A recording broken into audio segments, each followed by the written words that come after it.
Picture this. It's Friday morning, you're sitting down having your cup of coffee, and you get a text message.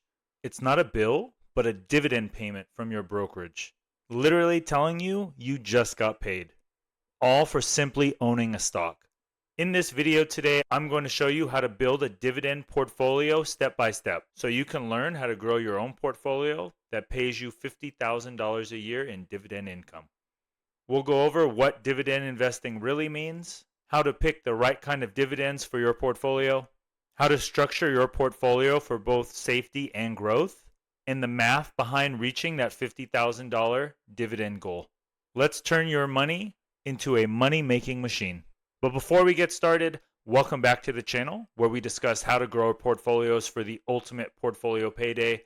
Just remember, I'm some random dude on the internet. So always make sure to do your own due diligence before you invest any of your hard-earned money in the markets. What we discuss here may work for my portfolio, but it might not work for yours. So let's get started. Dividend investing isn't about chasing quick profits. It's about owning great companies and businesses that share their profits with you in the form of cash dividends. When you own a dividend-paying company, you get paid simply because that company makes money. Companies like Procter & Gamble, Coca-Cola, Johnson & Johnson, and so many others have paid dividends for over half a century. Through wars, through recessions, through pandemics, and still paying a dividend. Those payments can be taken as income or reinvested to buy more shares. That's exactly how compounding begins. Before you invest, you need to figure out what kind of dividend investor you're going to be. Are you the income seeker? You focus on high yield ETFs and stocks like SPYI, QQQI, GPIQ. Are you the growth builder? You focus on companies and ETFs that raise their dividends annually. Think SCHD, AbbVie, Microsoft, Home Depot. Are you the balanced investor? You mix income and growth ETFs, VYM, DGRO, or MO.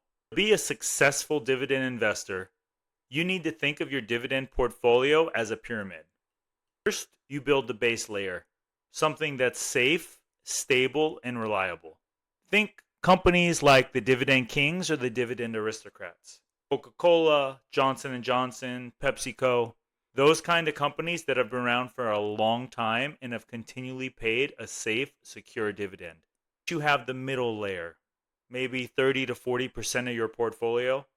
You're looking for dividend growth. Lowe's, Texas Instruments, DGRO, VIG. Lastly, you have the top layer, maybe 10 to 20%.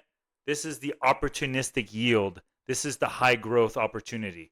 ARCC, GPIQ, JEPQ, JEPI. We're building the foundation of our portfolio and building into each layer.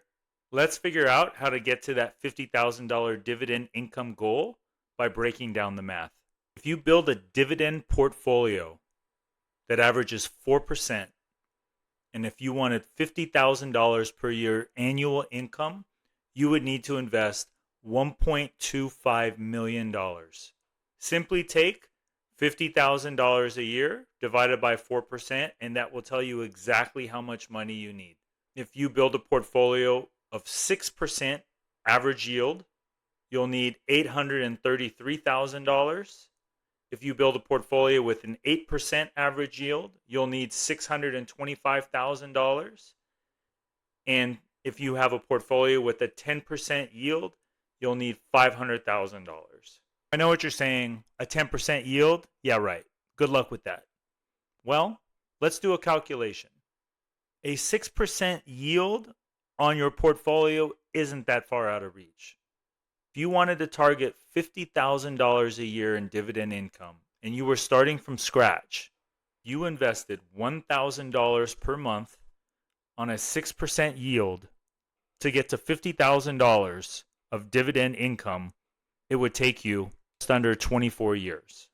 If you averaged an 8% dividend yield for your portfolio and you still invested that $1,000 per month, it would take you just over 20 years. So you shave off 4 years by that extra 2% dividend yield.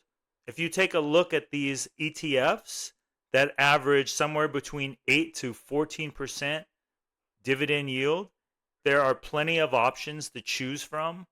So it's just a matter of which ones you'd like to keep in your portfolio to help push that dividend yield to help you get to your goals quicker. Now, one thing we definitely want to discuss is DRIP, or the Dividend Reinvestment Plan. Every time you receive dividends, you should DRIP them so they continue to buy more and more shares. This essentially will give you a compounding effect that's true compounding in action. But on the way to get there, just make sure you don't make these critical mistakes. As attractive as they are, those yield max high dividend yields can spell potential trouble with that NAV erosion that they're famous for. 40, 50, 60% return is amazing, but at the risk of what? Losing the value of your portfolio in the future when those high yields go down to nothing. Don't skip diversification. Make sure that your dividend companies or ETFs are in a wide range to protect yourself from market pullbacks or crashes. Don't ignore total return. So make sure you're looking at your total return to make sure that your investment is where it needs to be. Having a smaller yield could potentially be very stagnant over the long run. Also remember, don't sell too early. Being patient will help you build a compounding portfolio that will build you riches for years to come. Let it compound and let it snowball. So reinvest those dividends to buy more and more shares. Dividend investors focus on income growth, not intraday price swings. The mindset of a dividend investor is just different. We think differently because we see downturns and pullbacks as opportunities, not disasters. So when prices drop, yields rise. Freedom is built one dividend at a time. Just a quick video for today to talk about how to build that ultimate portfolio, one that can essentially pay if you pick the right stocks. If you're on the fence and still are interested in growth investing, you might want to check out the video right here that talks about the difference between dividend investing and growth investing. It's extremely crucial to know the difference because depending on how old you are, there's a ton of growth opportunities that you could potentially be missing out on if you don't pick the right path. Just remember, you don't need to be rich to start investing in dividends. You just need to be consistent. Don't forget to like and subscribe as it helps me out on the channel. And leave me a comment down below. What are some of the top stocks and companies that you have in your dividend portfolio?